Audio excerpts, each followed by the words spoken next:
ദൈവത്തിന് സ്തുതി. പ്രഭാത കിരണത്തിലേക്ക് സ്നേഹവന്ദനം. ഭാഗം 1851. ഇന്ന് ജനുവരി മാസം 24 ഹോംവർക്ക്. ഗ്രഹപാഠങ്ങളോട് പൊതുവെ ഒരു താല്പര്യക്കുറവും ഇഷ്ടക്കേടുമുണ്ട്. അയ്യോ പറഞ്ഞില്ല, സ്കൂളിൽ പഠിക്കുന്ന പാവം കുട്ടികളെ കുറിച്ചല്ല, ഒത്തിരി മുതിർന്ന കുട്ടികളായ നമ്മളെ കുറിച്ചാണ്. മുതിർന്ന കുട്ടികളായ, വളർന്നു മുതിർന്ന കുട്ടികളായ നമ്മളെ കുറിച്ച്.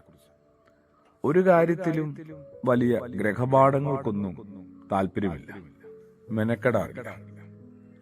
ശരിക്കും ഹോംവർക്കുകളുടെ ഒരു അഭാവമാണ് നമ്മുടെ ജീവിതത്തിന്റെ മികവും ചാരുതയുമൊക്കെ നഷ്ടപ്പെടുത്തുന്നത്. ഈ ഗ്രഹപാഠമാണ് അരങ്ങേറ്റത്തിന്റെ മികവ് കേട്ടോ. ഗ്രഹപാഠത്തിലെ ഒരു തികവാണ് അരങ്ങേറ്റത്തിലെ മികവ്. 5 മിനിറ്റ് കൊണ്ട് അവസാനിക്കുന്ന പല അത്ഭുത പ്രകടനങ്ങളുടെയും പിന്നാമ്പുറത്ത് ആയുസിന്റെ മുഴുവൻ പരിശ്രമം ഉണ്ടാകും എന്ന് നമ്മൾ ഓർക്കാറുമില്ല. അതുകൊണ്ട് തന്നെ ജീവിതത്തെ കുറെ കൂടി ഒന്ന് ഗ്രഹപാഠം ചെയ്ത് മുമ്പോട്ട് കൊണ്ടുപോകാനായിട്ട് ഒരു ശ്രദ്ധയും ജാഗ്രതയും ഒക്കെ ആവശ്യമാണ്. രാജാവ് രാജ്യത്തെ ഏറ്റവും മികച്ച ചിത്രകാരനെ വിളിച്ചിട്ട് പറഞ്ഞു, അത്യപൂർവമായി മാത്രം കാണുന്ന ഒരു പക്ഷിയുടെ ചിത്രം എനിക്ക് വരച്ചു തരണം. മാസങ്ങൾ കഴിഞ്ഞു, ചിത്രം പൂർത്തിയായില്ല. ചോദിക്കുമ്പോൾ വരച്ചുകൊണ്ടിരിക്കുകയാണ് എന്ന സ്ഥിരം മറുപടി. കുറച്ചു നാളുകൂടി കാത്തിരുന്നു. അതിനുശേഷം രാജാവും പരിവാരങ്ങളും ചിത്രകാരന്റെ മുറിയിലെത്തി. അപ്പോഴും വര തുടങ്ങിയ ലക്ഷണമൊന്നുമില്ല. രാജാവിനോട് കാത്തു നിൽക്കാൻ ആവശ്യപ്പെട്ട് അയാൾ നിമിഷങ്ങൾക്കുള്ളിൽ തന്റെ പുതിയ മനോഹരമായ ചിത്രം പൂർത്തിയാക്കി രാജാവിന് നൽകി. രാജാവ് ഏറ്റുവാങ്ങിയിട്ട് ചോദിച്ചു, ഇത്ര വേഗം വരയ്ക്കാൻ കഴിയുമെന്ന്? പിന്നെ എന്തുകൊണ്ടാണ് നിങ്ങൾ ഇത്രയും നാള് ഇങ്ങനെ ഇതിനുവേണ്ടി താമസിപ്പിച്ചത്?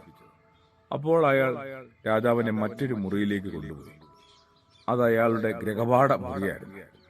അവിടെ മുഴുവൻ, ആ മുറി മുഴുവൻ ആ പക്ഷിയുടെ വിവിധ ശൈലികളിലും ഭാവങ്ങളിലുമുള്ള ചിത്രങ്ങളായിരുന്നു.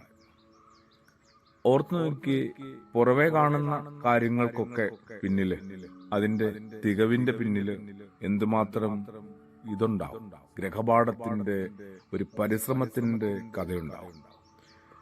എന്നാൽ പലരും ജീവിതത്തെ വളരെ ലാഘവത്തോടെ കാണുകയും കൈകാര്യം ചെയ്യുകയും ചെയ്യുന്നു. ഒന്നിനെ കുറിച്ചും ഒരു ഗ്രഹപാഠവുമില്ലാതെ. ഒരു മാറ്റമൊക്കെ ഉണ്ടാവണ്ടേ? ദൈവം തന്ന ഏറ്റവും വിലപ്പെട്ടതാണ് ഈ ജീവിതവും ജീവനുമെന്ന് നമുക്ക് തിരിച്ചറിയാം.